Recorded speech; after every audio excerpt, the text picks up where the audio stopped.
ဒီမိမကရွှေနဲ့လှုပ်ထားတဲ့လက်တစ်ဖက်ရှိတယ်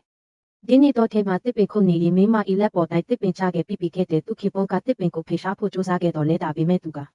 မဖေရှားနိုင်ခဲ့ဘူးဒါကြောင့်သူမိမလက်ကိုကုစိန်နဲ့ဖြတ်ဖို့ဆုံးဖြတ်လိုက်ခဲ့ပြီးဒီနောက်သူအသက်ကိုကယ်တင်ခဲ့ပါတယ်ဖြတ်သွားတဲ့လက်ကိုမြင်လိုက်ရလို့အမြဲဝမ်းနေရတယ်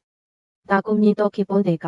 သူ့အတွက်လက်အထုကိုဒီဇိုင်းဆွဲခဲ့တဲ့ဒါပေမဲ့သူမကရွှေနဲ့လှုပ်ထားတဲ့လက်ရကြည့်တဲ့ဒါကြောင့်ရဲ့အနေငယ်အကြမှာသူမအတွက်ရွှေရလက်တစ်စုံလုပ်ပြီးတဲ့ဒါပေမဲ့ဒီရွှေရလက်ကြောင့်သူမရဲ့ခန္ဓာကိုယ်က